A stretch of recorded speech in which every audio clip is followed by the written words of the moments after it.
Hello, welcome back to my channel. This is Luminescent. That's with the 6, of course. We're here with a reading for the moon in Taurus, which starts on September 6th. The moon will start out with a strong square to Venus in Leo, 0 degrees as well, and Mercury in Libra will be in conjunct, like a strong in conjunction directly at 0 degrees.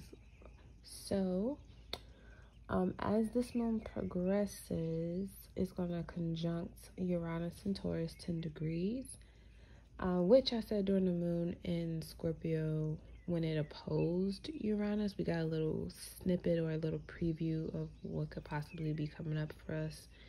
And then it's going to be an Earth trine with the moon, the sun in Virgo, and Jupiter in Capricorn retrograde, and 17 degrees. The sun is at 14. So and then we got Mars here getting ready to retrograde, still squaring off with Saturn at 25 Capricorn, and kind of squaring off too with, Venus in Leo as it's kind of approaching the Taurus 0 degree mark. But it's still a sextile with the North Node, 25 degrees Gemini. So there's still some things that we can definitely be looking to push forward with in our lives. But that strong square with Mars and Saturn, of course, Saturn is the, the checkpoint. You got to stop and fact check and see what's going on. And Mars is really trying to push its energy forward, but it's about to go backwards, so it's slowing down at this time. But with the moon in conjunct Mercury, there could be some type of irritation when it comes to our emotions and our thinking processes. And then with the square to Venus in Leo, there's definitely a challenge when it comes to, operating from a pure place and making sure that we have a balanced view of the things that we want to materialize and the things we want to create from the heart, and not being too attached or too controlling over what's growing.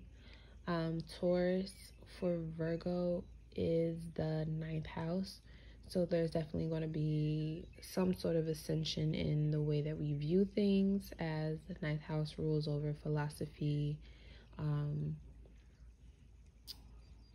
world religion, different aspects of spirituality, as this is the house of higher learning, and the Gemini house is the Gemini house is the house of, learning from our neighborhood, what's the closest to us. So with a higher learning or being on our spiritual journey or understanding exactly what that is, there may have to be a give and take when it comes to what we're trying to create and what we've learned through Leo season, with that full moon in Aquarius, learning what we need to shake off and keep moving with, and then balancing that out with our higher self, our higher, spiritual journey, and what that could actually mean for us. So at the bottom, the overall energy is the Hermit. And this card talks about being alone, not being afraid to be alone, and using our guiding light, our inner wisdom, to guide us in the directions that we're supposed to go. It's connected to our unconscious instead of our conscious being the only mode of receiving information and acting on. We want to be very connected to our unconscious world, because that gives us the heads up, or like foresight into what we should be doing and what could be coming next. And the laptop here is a means of, especially a modern use of getting information. And the Hermit is the Virgo card. It's the number 9. So we're gaining wisdom in our ability to be alone and make better decisions for ourselves. So we have the Hanged One here, the Four of Swords, and then the Knight of Wands. So starting with the Hanged One here, This card talks about, again, taking a rest, allowing things to just play out naturally without forcing anything. It also includes making a sacrifice in order for you to be able to relax. And we have a lot of fire energy with that Aries going on. We can definitely be wanting to take action, but physically we may need to take a break. Now, we have the Queen of Wands here, the Eight of Discs, the Four of Wands, and the Two of Wands. So this could very well be talking about how we want to take action on something, but we're still working on developing something through the waiting period. But the Four of Wands is a card that talks about us being content and being happy, and the Two of Wands is about us making a choice on what direction we want to go in. So the break that we're taking here, or the sacrifice, could mean some sort of change in direction, as Mars in Aries is very instinctual. So it knows from being in alignment with itself and its own identity what road we should be taking or which way we should go. And because the Queen of Wands, very creative, very beautiful, and very, decisive, knows that, continuing to work on something has to be some form of balance with what's going to make you happy, or what's going to bring you some type of long-term or stability in being happy, and choosing to do that over sacrificing your body in order to make something work. And there's no wisdom, in killing off your body in order to make something work. There are more than one way, especially with, the Hermit card here showing us there are many ways alone for us to get things done.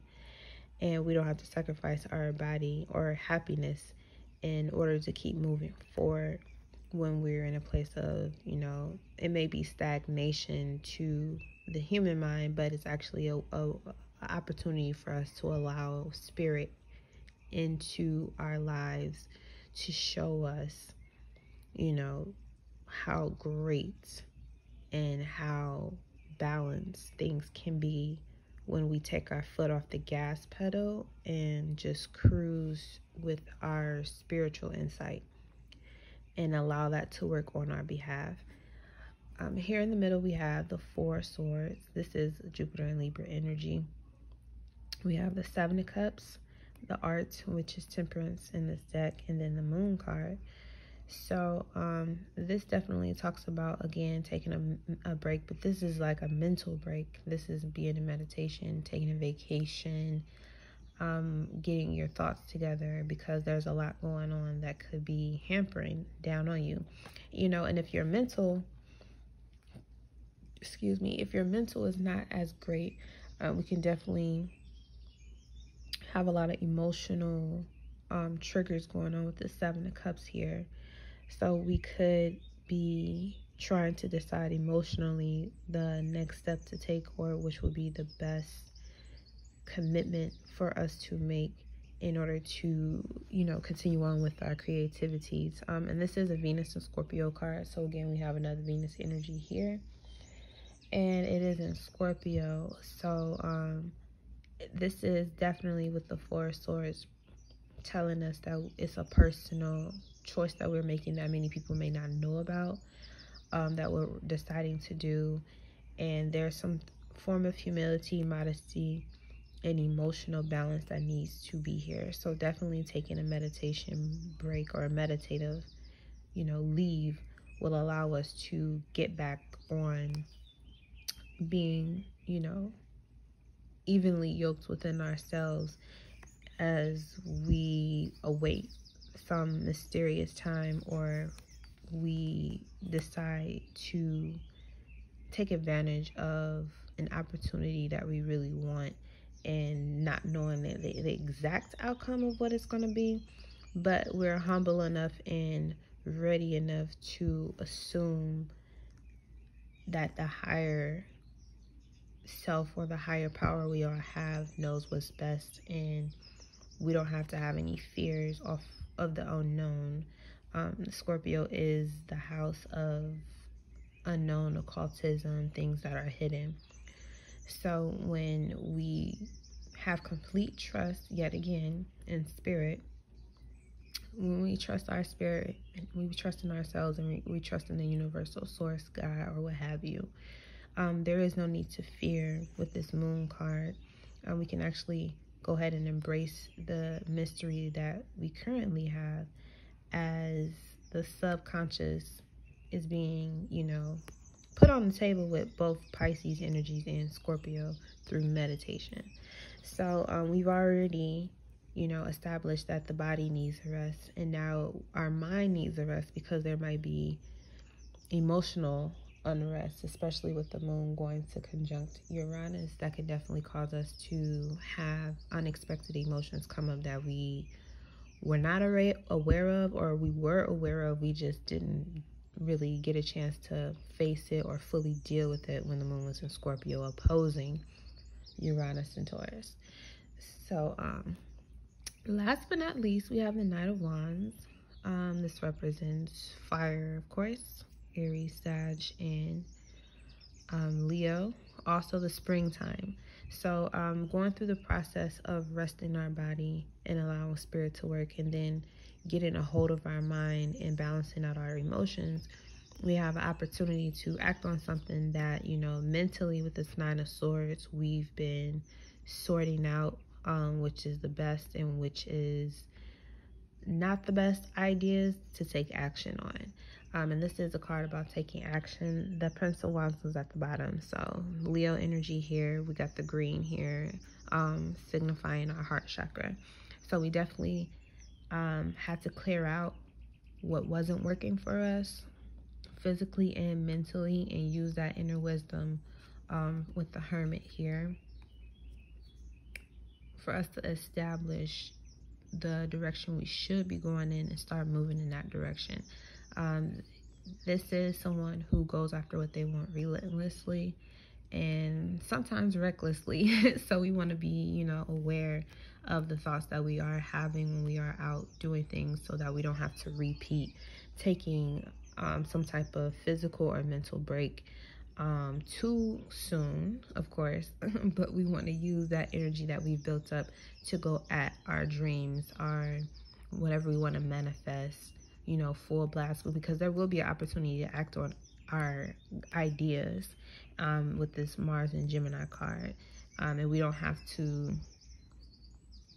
be in a rush or stress really anything, because we've already taken out the time to go through our physical, emotional, and mental, and essentially our spiritual health. We've had to see where we are on our spiritual journey with that ninth house, and how close we are to reaping the benefits of making that change to be more aware of how we are doing spiritually in the world, in our world, and how it's getting us exactly what we want, or are we getting closer to the lifestyle, the habits, the routine, Virgo, that we want, or are we moving further and further away from it because we're so in a rush to get things done?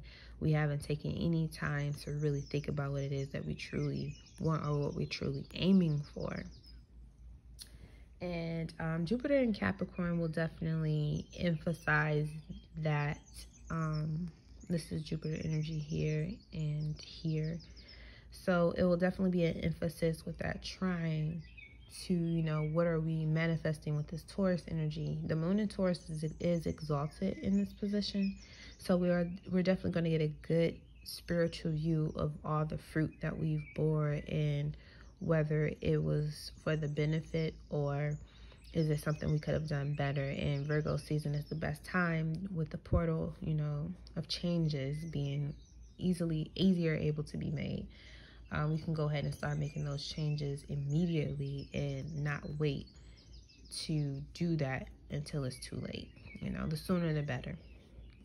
So advice we have, the first one is connect to confidence. Then we have trust your intuition, most definitely.